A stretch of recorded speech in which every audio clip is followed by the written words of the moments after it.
14th and final round of the candidates tournament was something of an anticlimax, considering that Anand had already won the tournament, and he cruised in with a draw against Peter Svidler, took no chances. Another quick game was Mamedyarov against Kramnik, also a solid shortish draw, which left 2 games going. Well, Topalov tried very hard to beat Andreikin, but after 69 moves that game ended in a draw. And the other game that went the distance was Levon Aronian against Sergei Karjakin. We joined the game after 27 moves, Aronian with the white pieces. Now, they weren't just playing for the honour, but there was a small matter of some prize money. If one of them won this game, then they would get clear second place, which was worth 88,000 euros. Not a bad payday. So, Aronian, white play. And I think here he's got a nice position. At the moment he's a pawn up, but you can see there's pressure on b2 from the rooks. And this pawn is also under fire. And you have to watch out for this rook looking across at the knight as well. And I thought that a good practical decision for white here should be bishop d3. So blocking out the rook from the knight. And, okay, you give this pawn on e5. And then just play the bishop here. So there's still a chance to take the pawn on d4. And manage to activate the bishop as well. But instead, Aronian played queen c1. I was really surprised at this. Now, he was heading into time pressure, and particularly because of that, I would have prevented this sacrifice. I think this decision to play queen here, I think, shows that Aronian is just not in form in this tournament. So this is what Karjakin did. He sacrificed the exchange, and I think black has tremendous compensation here. Even objectively, if white can find some defence here, I think just in practical play, this is now extremely difficult for white. Suddenly, you can see his king is exposed, and these rooks look very poor. Now that it's not possible for white to take this pawn, they need open files, so they're really restricted. Likewise, the bishop. Okay, so black is threatening to swing the queen over to attack the king and move the knight over, so white needs to defend. So this opens up the line of the queen here, so black can't check on g5. So queen h5, very logical, making room for the knight to come across here. It also means that white is unable to play f4 because the rook will be en prise.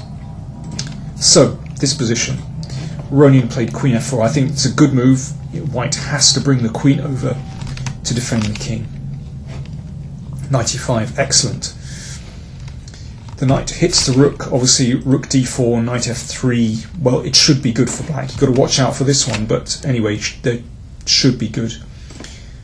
So, the rook came over, looking for counterplay, but look at that bishop there. Doesn't that? It looks really ugly. It's just not coming into the game.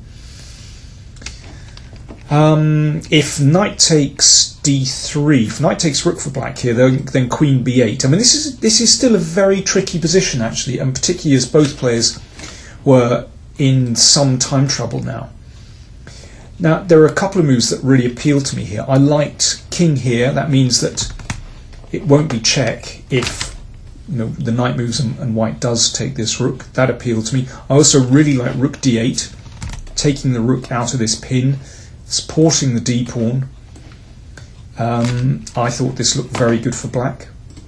But Karjakin found another move which also looked very powerful, swinging the rook up the board, so getting out of this pin and perhaps ready to use the rook in the attack. And here, well, I mean, this is such a tricky position.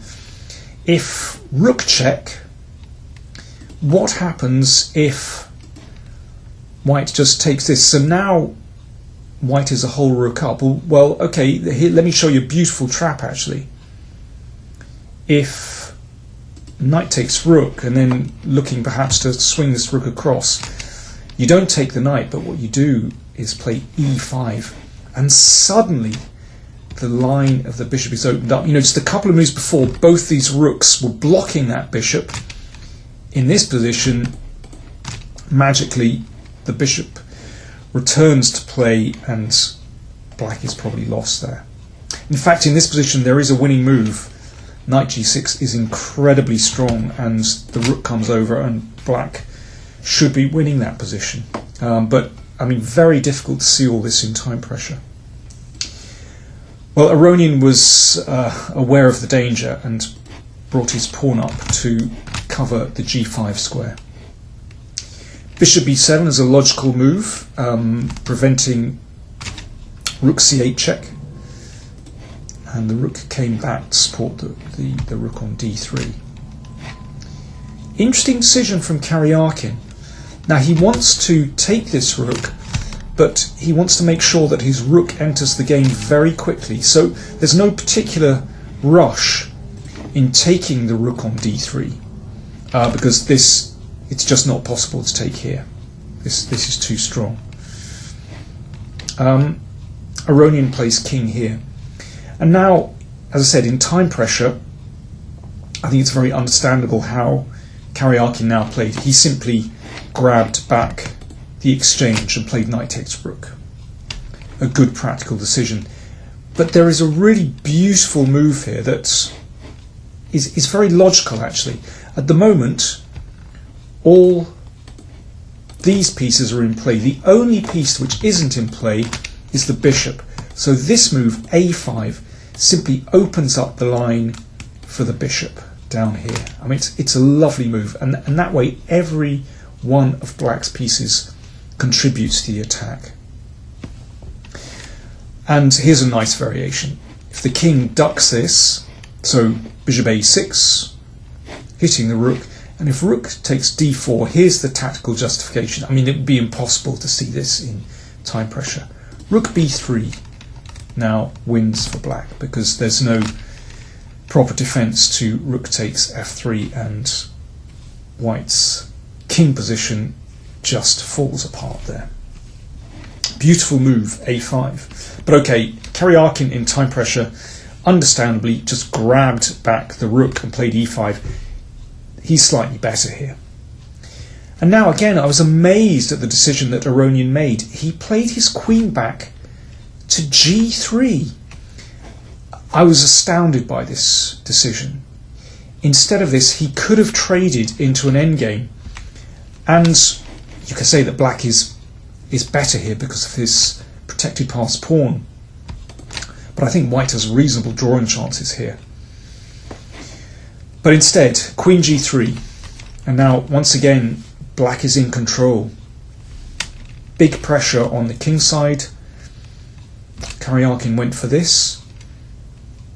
Now this does allow rook takes d4. Of course, if this is taken, black's rook is en prise. But this is a very nice trade. And here, you know, white's king is in permanent danger.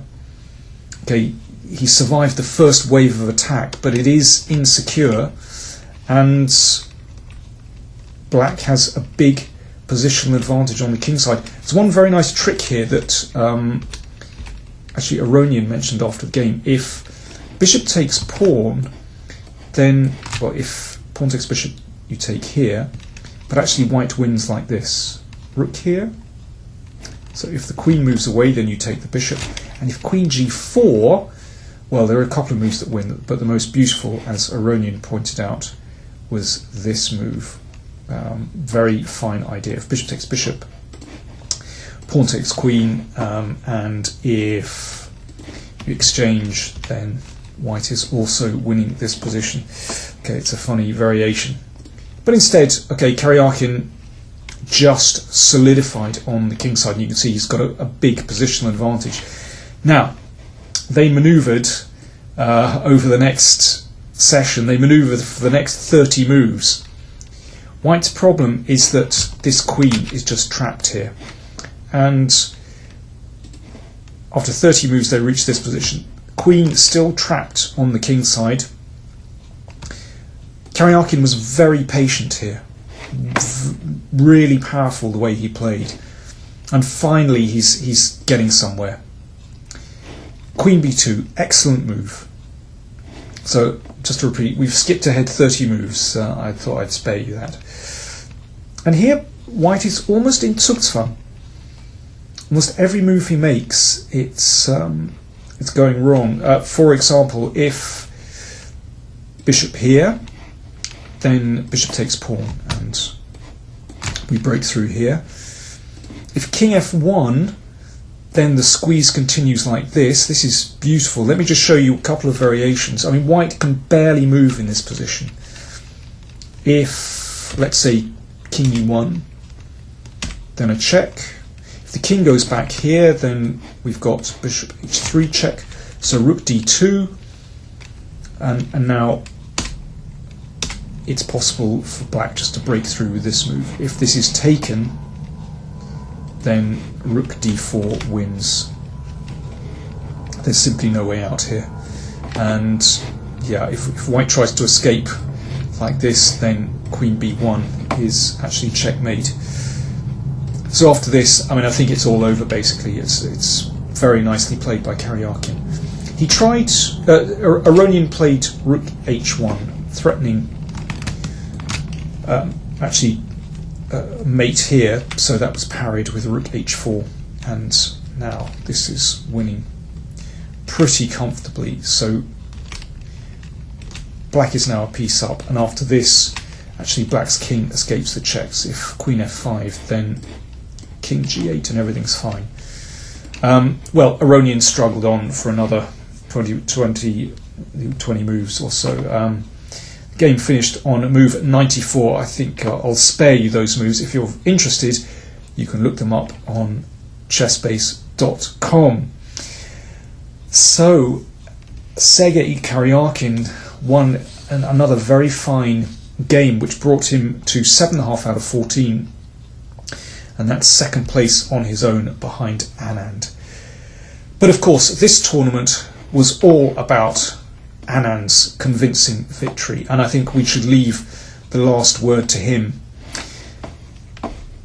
He was asked in the final press conference, what was your favourite game? Well, he said he liked all three of his wins, but he said his game against Karjakin would have been perhaps his favourite game if he'd managed to finish it off at the end.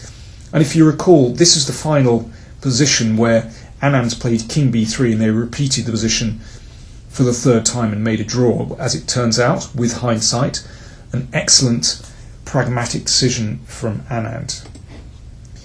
In the press conference, he said, yeah, would have been my favourite game if he'd been able to finish it off. And he said today that he did, of course, consider this rook sacrifice. And, you know, I mentioned this the other day in my report. And he said that he was calculating this variation, not bishop takes a3, but queen takes a3. So the knight is threatened. Knight c5, rook d5, pushing the knight out of the way.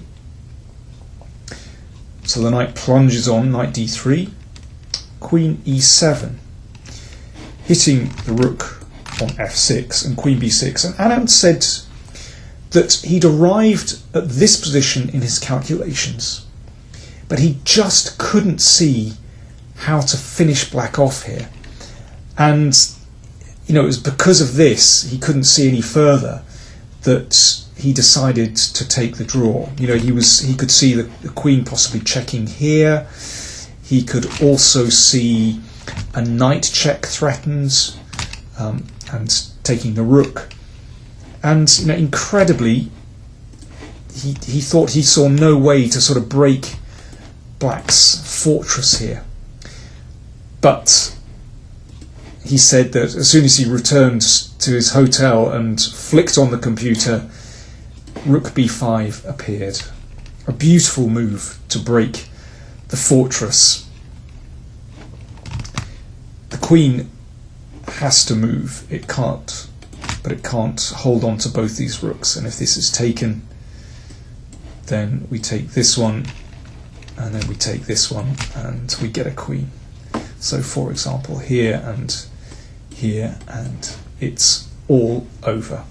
So a pity Anand didn't see it, but a nice finish, and yeah, once again, congratulations to Vishy Anand.